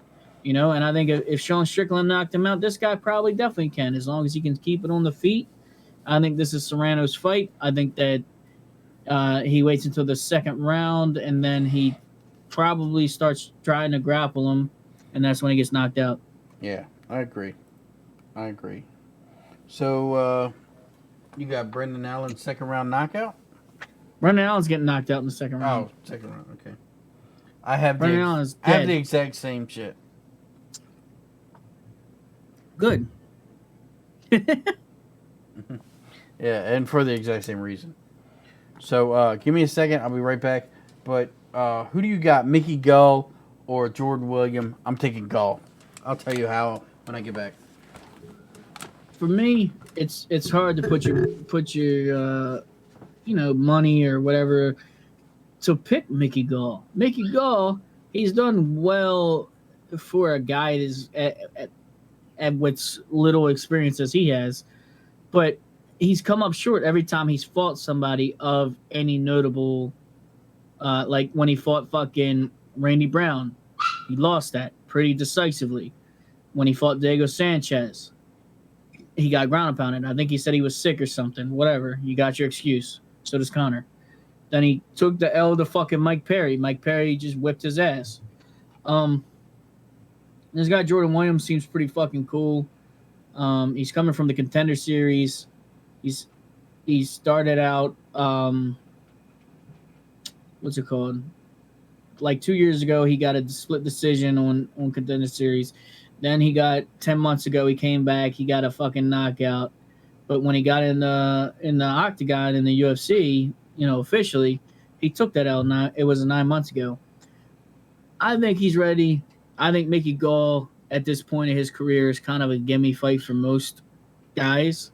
And I think this is Jordan Williams' time to shine and get a decisive 30-27, all 3 judges, fucking straight up Jordan Williams with the win decision.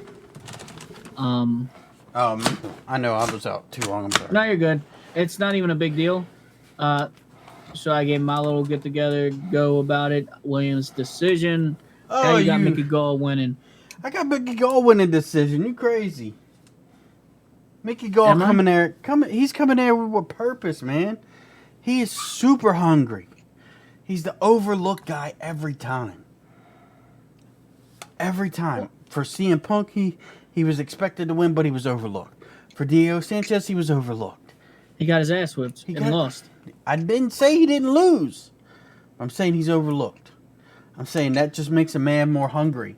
I got Mckee Gall winning via decision against Jordan Williams. So, something I didn't bring up yet, and I'm glad you're here for this. So, Mckee Gall trains with Joe Schilling pretty often. Oh, Joe Jesus. Schilling is currently being sued now, man. You think that's affecting his training? No. No? No, I don't think so. Joe Schilling's not his only training partner. He just trains with the guy. You never know. There's got to be other training partners than just Joe. I mean, they might be close, but I don't think that's the only training partner. I mean, I didn't think about that, but yeah, that might affect him. Who knows? So what'd you think about this? I thought this next fight should have been a co-main event. I'm more excited for this women's fight than a co-main event. I don't know how you feel. Miranda Maverick taking on Macy Barber. Well, I mean, slightly bigger hype than the other names, I guess. Yeah. But, I mean, Miranda Mavericks only fought in the UFC twice. She's never came up short, but Macy Barber had a pretty good run in the UFC like a year or two ago, maybe 3 years ago now. Yeah. Then Roxanne beat her ass, and then she got her ass whipped by Grasso. I think Macy fell off. I think that she already peaked, and then she's now fallen into her role of just being the stepping stone for Miranda Maverick. Miranda Maverick's probably gonna get a nice clear victory decision, going with her for the win for a decision. I hear you. Now we gotta take into account Mason Barber is coming back from an ACL MCL tear, and that's why she lost against her last opponent. Miranda Maverick is the up and coming star. I think she's the bigger star with the better repertoire. I got Miranda Maverick in this fight because there's such a long layoff for Macy Barber. I got Miranda Maverick submitting Macy Barber in the third round. Okay. I see that happening because Barber is reckless. She is just so reckless, and I don't think that's something that you can just teach out of her. This has to be learned the hard way. She has to lose a couple to learn that she can't be so reckless. But hey, I could be wrong, and she could come back and fix all those things and be something special. But yeah, maybe. I don't see it happening. So Darren Elkins is taking on Derek Minner. Oh now, yeah. For you, Yeah. the Damage is a bad nickname. You don't fuck with him. It's not that I don't fuck with him. He loses tomorrow or Saturday. Look, I think the maybe Damage I went ham with it, but you know what I mean. I think the Damage is a good name for him, but he takes damage. He doesn't give it. He takes damage. He's the Damage because he takes damage. He is always extremely bloody, extremely beat up after every one of his fights. And yeah, that makes good TV and it makes great wars. I just think Derek Minner's the better fighter here. And I'm torn between decision and submission because Derek Minner has great submissions. He has a really quick and tight guillotine. So I'm taking Derek Minner in this one, but I'm gonna go decision because I just think the Damage gets damaged. That's how I see it. How do you see this going down? Well, I think Damage is the vet and the more composed fighter. I think that, Derek Minner has had more fights more fights than him, but he's taking more L's. I mean, he's trying to come up, but I think that this is where Darren Elkins can say, "Hey, look, I fought more experienced fighters. I'm gonna be the guy, proving, stopping everything and just doing what I want to do with you." And I think he's gonna get a decision. I think that he's a tough guy. He's not afraid to bang, and he's also not afraid to wrestle when he needs to. And something that was kind of interesting to me because I was just looking at Darren Elkins' resume. His debut in the UFC was against Dwayne Ludwig, bro. Wow! No, you know who that is, right? Yeah, that's TJ's fucking coach. Yeah, wow. Dwayne Bang Ludwig. Yo, he beat him with his TKO ankle injury. Wow, that is old. And his next fight, this was in 2010. His next fight was against Oliveira, and he lost in the first round in 41 seconds by an armbar. Wow. But I mean, he's had some. See, that's the difference between Darren Elkins and Darren Minner, or what Darren Elkins and Derek Minner, is for sure Elkins has fought the better competition, likes of Bektik, Bermudez, Chaz Skelly, Michael Johnson, Volkanovski, Ricardo Lamas, Ryan Hall. I mean, the list is there. Chad Mendez, bro, Oliveira Ludwig. I mean, he's fought some fucking names. You remember Brando? Yeah. Diego Brando or whatever? Yeah. He's fought him.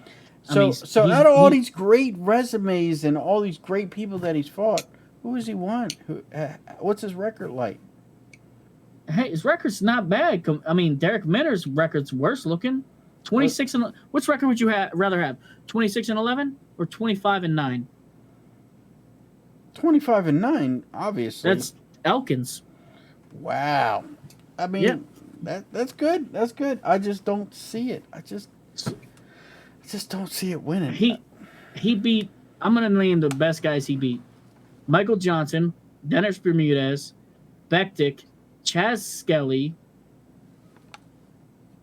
Diego Brando. I mean, and Dwayne Ludwig. I mean, they're pretty notable fighters that he beat. Yeah, yeah. Derek Minner. Let's go to him. Who's his best wins? Charles Rosa. You know how big I am on him. Okay. He literally has no other name. He's got a loss to Kevin Kroom, which was an LFA, but you barely know who Kroom is. Some of y'all might know him. I don't know if you know him, Ricky. I'm not too familiar with him. That's the fucking the guy that just lost to Alex Caceres. Oh, okay. But look, Derek Minner is the younger fighter. He's the more up and comer. He's the more barely. He's the more spry fighter. Damage will take damage and lose. That's how I see this going. You're not. I think that this is potential fight tonight just because I think they're gonna have a war. Yeah. I think that both of these guys are ready for a war, and I think Darren Elkins will win that war. Okay, I'm down for that. What up, Kieran? I see you, homie. It's been a long time since we've seen Kieran. So, no, I think we see him every time, but maybe not. He lives in the UK, man. They can't always make it. That's right. This is late for him.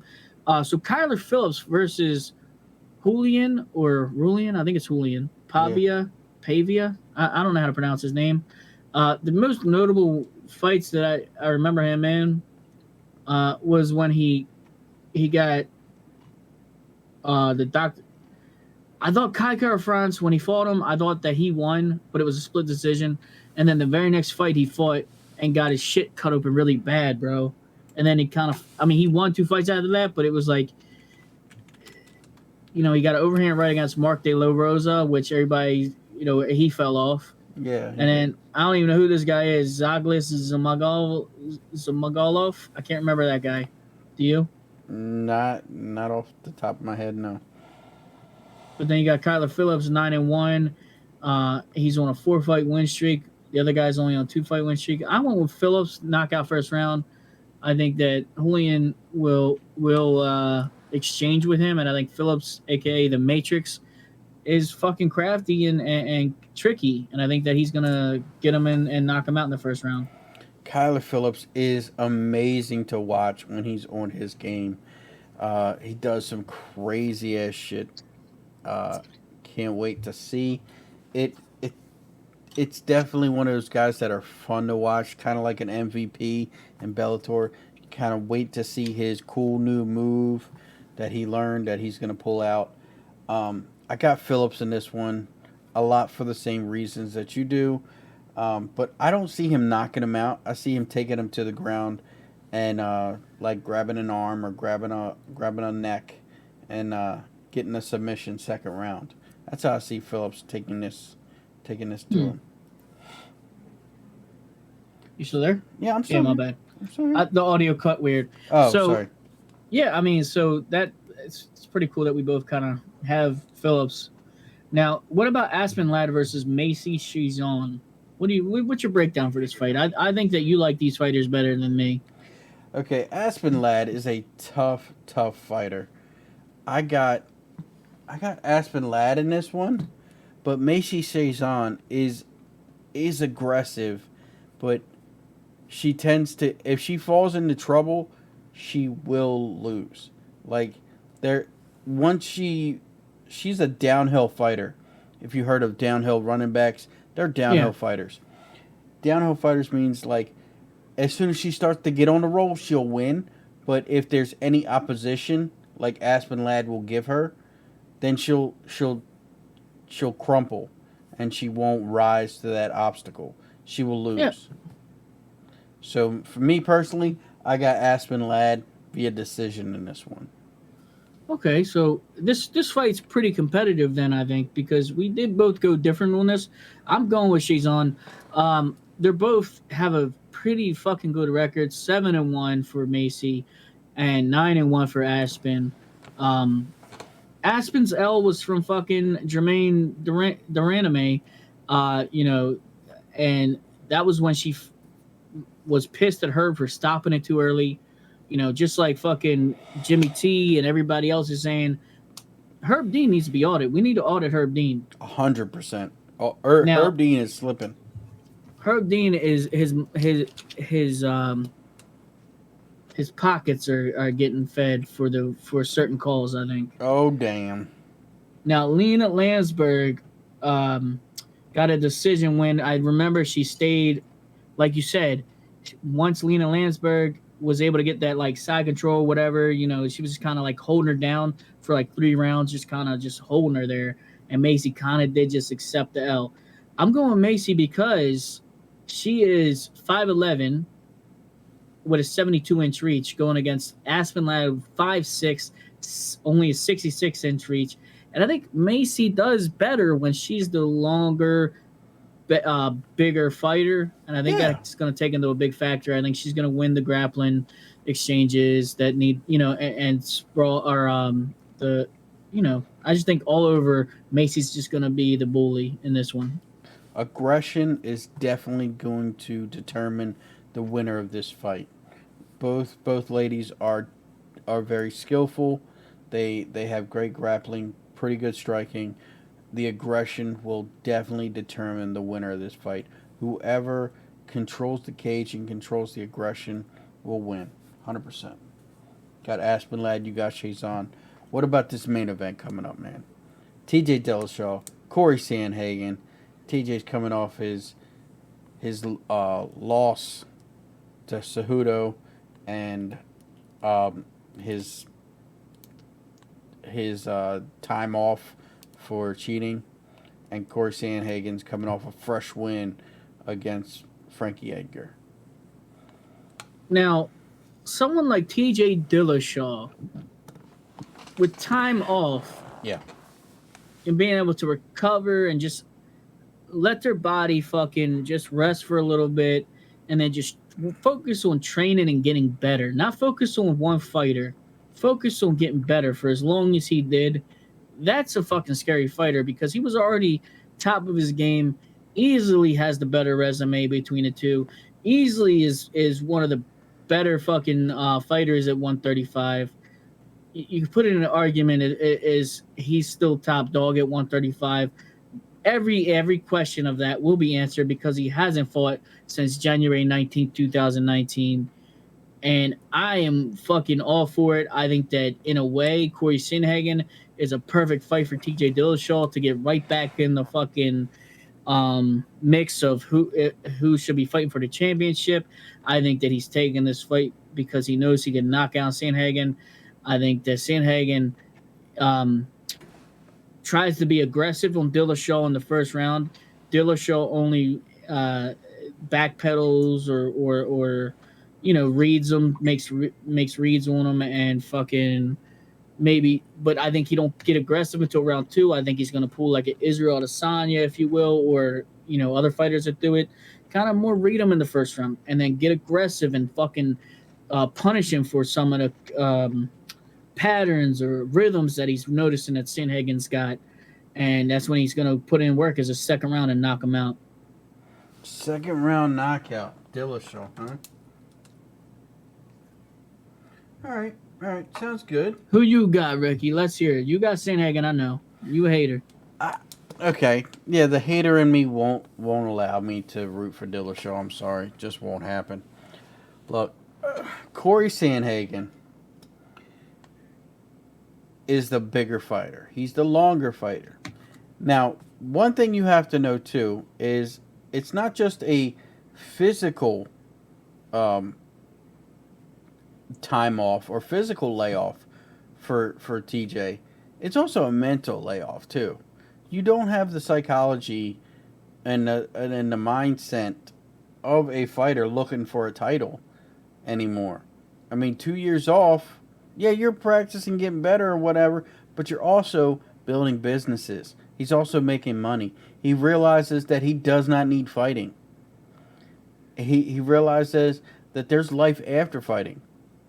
So what are you really fighting for? Are you fighting for the championship? I don't know. Can you really do it legally without EPO? I don't know that either. It's going to be crazy. He's probably still on something. Come on, they're all on something, bro. I think he's still on something, bro. Okay, well, be that as it may. If Sandhagen's going to win, it's going to be in the first round. To beat TJ, you cannot let him get into a rhythm. You cannot let him get into the second, third, fourth, fifth round. You can't let that happen. The longer the fight goes, TJ is going to win.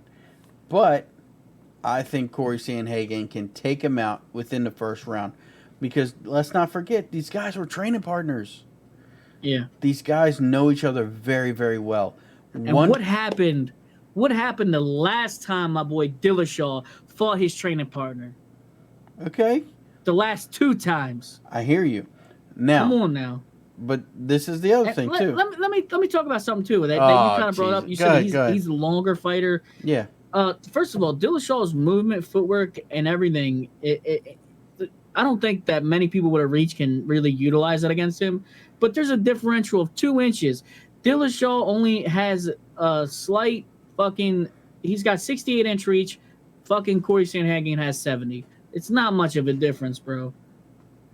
The size differential that Sandhagen's used to is not exactly there. 5'6" to 5'11". That's a big difference. That's kind of big, but not really, because my boy Dillashaw got that footwork, bro. Yeah, but punching up to punching down is 2 totally different mindsets and 2 totally different leverage points. If I'm punching down on you, I got way more power. Way more power. But that's the beauty of Dillashaw. He's got power from all angles, bro. I'm telling you. I'm not saying that he's not, but that's not how this fight's going to win. If Dillashaw's going to win, he's going to win it in the grappling. He's not going to win it in the striking. It's just not. And he's going to knock him out. He's going to knock him out. No way. No way. Don't see that happening. I do. We're going to find out, because from what I hear, whoever it is that is dominant has always been dominant. So I don't see this fight going to be very competitive. Dillashaw is probably one of the most competitive people out there. I'm not saying that he's not. I bet you it's Dillashaw winning. I'm not saying that he's not. But it's funny that, he seems like the type that has to win in his gym. Yeah, and that's why he has his own gym. And that's why he has his own camp tailored to him. He doesn't train with anybody anymore. He just brings in guys to focus on him. Nah, he has his own championship fucking run with people, bro. I'm telling you. But anyway, I'm super excited especially because we're disagreeing on this. Yeah. And this will lay the foundation of how the Fight Pick Championship will play out. Or maybe not lay out the foundation, but it will give everybody an idea of who is, who's going to stay in the lead. Maybe I reign supreme throughout the whole season. Maybe you ain't reigning supreme, pretty well. I don't think I think Tragic's winning days are over. He's about to make a big move from Canada to the United States. That moving from fucking Maryland to Florida kind of fucked up my picks too, man. There's a lot of things that go involved with moving, like leaving people like Ricky, he's in Baltimore. That shit fucks with your head. You don't pick right. You know what I mean? Well, you never picked right to begin with, so we're all good. Motherfucker, I was doing good. Yeah. Where'd you end up? 10th, 11th, 20th? We'll see. We'll see this season. I'm more focused on this season, bro. It's going to be fucking lit, bro. All right, I can't wait. I look forward to the competition. And like we said, please, if you can get your $10 in, get your $10 in. Yeah, we can get better belts. You guys can help push towards getting these belts for the winners. Right now, we're reusing one because nobody put. I think like Our boy Emmanuel paid, right? That was it. That was it. Emmanuel paid for this. Not really. No, not really. But I But actually gave him Emmanuel, his he money don't have to back. pay us this time No, I around. gave him his 'Cause- money back because he paid. Because Oh, he's you the already only, did? Yeah, I already did that. That's Okay. It wasn't cool. I'm not. If you're the only guy, then I'm gonna give you your money back. That's not cool. No, Yeah. no. That's. But I say we all do it. I'm gonna put in $10. Ricky's gonna put in $10. Um, Backlog's gonna put in $10, and I know Dan told me he don't mind putting in that 10. I think if all of us put in 10, we can get a fucking decent belt for the winner. And if you plan on doing this every week with us, it's very possible you'll get that belt, bro. Fuck yeah, man. So look, I want to know about your streams because I can never catch them anymore. You're streaming all different kinds of time. What do you got to promote? How's the stream life been going? How's everything been treating you? I want to get caught up with Buddy. Like, how's MMA Mark's Twitch channel going on, man? Well, it's been a little bit back and forth here, there. So I've been kind of going through a thing where I'm like, I'm not a UFC gamer streaming, which sometimes I might fall in that category. I want to be, and I think I am, a streamer who mostly plays UFC. Yeah. And mostly talks UFC. So I've been trying to venture out on other things, and I've been trying to ask around to see what schedule really works for best for everybody. Meaning like people that like to watch my streams, that like to hang out. Also, I was asking, like, with my gym, trying to figure out what works best for me as somebody that's working out and trying to get better shape, because I can't stream the long hours like I used to when I'm putting this much effort on my body and shit. It takes a toll. I can't do those 24-hour streams all the time and stuff.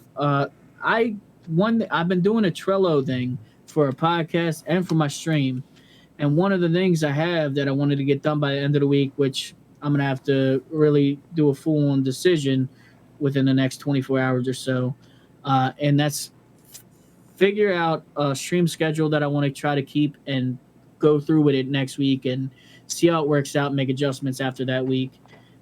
With my stream, I've really been trying to focus on a lot of different things and just trying to better our podcast and stream at the same time.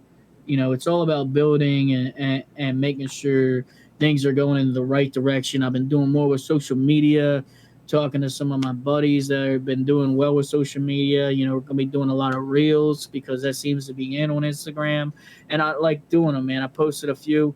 We had fucking Virgil comment on the one. Verified account commented. Had a bunch of talking to Devontae Smith. Some of y'all may know him. He's fought in the UFC. Bing. He was talking about maybe playing me on the game, or I was asking him to play me because he was talking about whipping my buddy's ass. Comments from the Peanut Gallery knows him, and they were talking about how he whooped his ass, and I'm like, I'll train you to beat his ass, or I'll beat his ass for you. Hell yeah, that's nice. I've just been trying to put myself out there and everything, and I'll be doing more different games. Trying to figure out what works best for the community and me. You know what I mean? Like, I want to have a lit ass community where we have fun all the time, where we do AI tournaments, we do player versus player tournaments. We talk MMA. We fucking play the MMA games.